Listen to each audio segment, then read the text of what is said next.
जब घर में आने लगता है बाबू भैया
एक छोटी सी बात जानने के लिए तुमने अपने पुत्र को सब कुछ दी।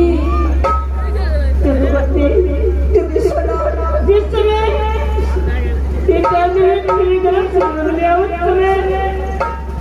देवर जी सोना चांदी का वस्त्र खिलाकर चला देवा और बेटा तेरा, लेकिन मैं अपने बेटे अंदर की समान बेटा के समान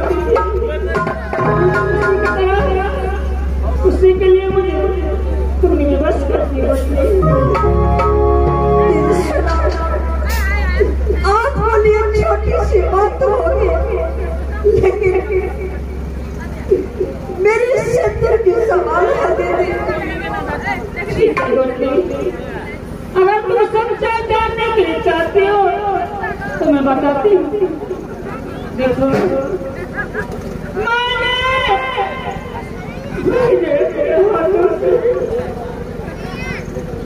मैंने अपने हाथों से देवर जी को सर्वनाम में दे दिया। देखो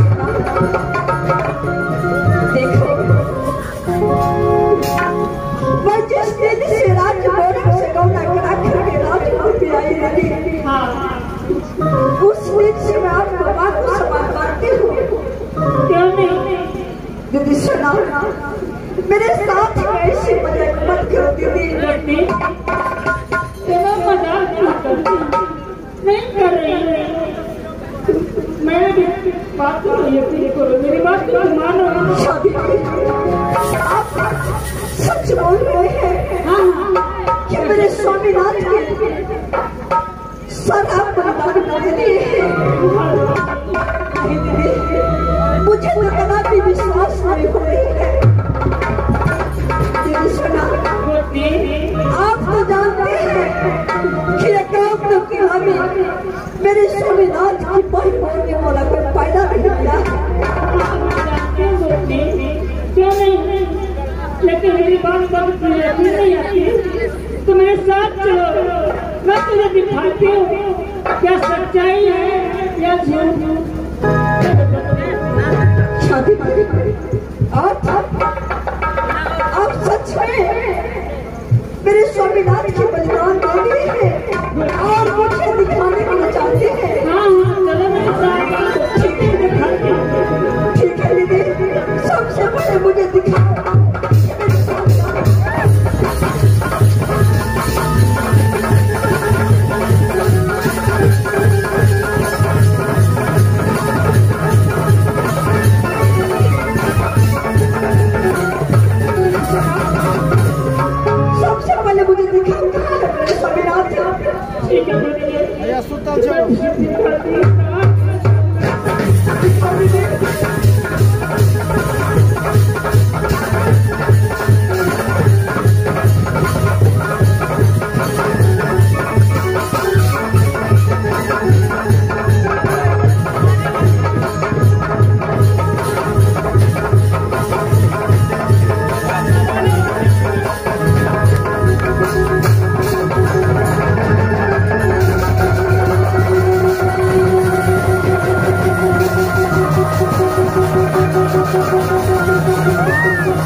इस समय इस दुनिया संसार में जिस माँ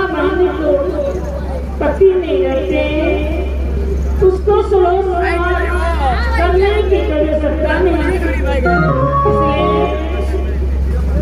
जब तुम स्लो समान बच्चे सो बनते हो, चलो मान गए मैं अपने हाथों से उतारकर जो विधि का विधान है, विधि का विधान है वो फर्ज निभाओ। आपने मुझसे किस जन्म की बदला दी?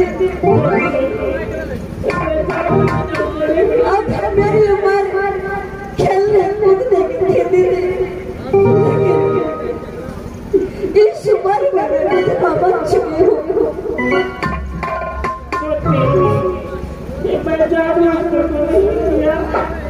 मुझे माफ कर दो, मुझे माफ कर दो।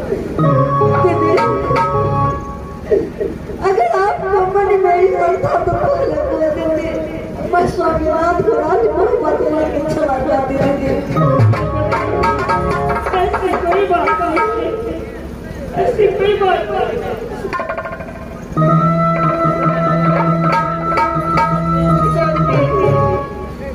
इस समय जो भी करना है शीघ्र करना है। चलो देवती को नाच बोले प्रकाश जवानी के लिए चलो। स्वामीनाथ को लेकर के काशी घर जाना होगा। हाँ बोलती दीदी सुना, अगर स्वामीनाथ के हाथ काशी घर में जाना होगा तो मैं लेके बस जाऊंगी और स्वामीनाथ की दाह संस्कार में बस करके विलंब मत करो बोलती, सिर्फ यहाँ से चलो चलो। ठीक है।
सब बेटा कहलाता है, बेटा कहलाते हैं कालू डंका, तो मेरा हिला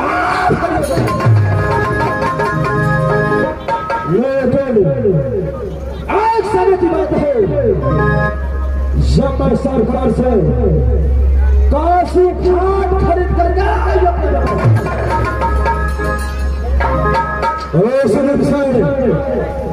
काशी घाट के अंदर में औरता चलाता है, औरता चलाने का काशी घाट का भी नियम जो कर कफन लेकर जाता है, कर कफन लेकर के जाता है तो एक दिन बाद काशी घाट पर मिलेगा। अगर तेज समाज लेकर के नहीं आएगा तो वो 3,000 रुपये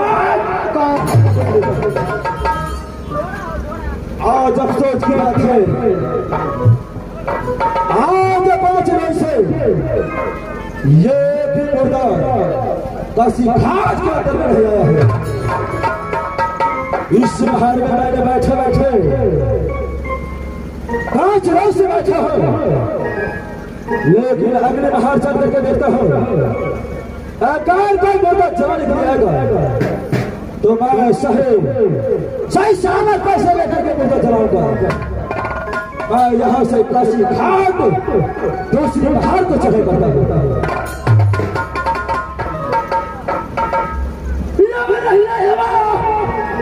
आप बदलाना हो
कितने लोग काशी घाट में कोई रास्ते नहीं मिलता नहीं, जब किसी से पूछ ले कि भैया यहाँ से कितनी भी उदासी घाटी न जाने तो तू कहाँ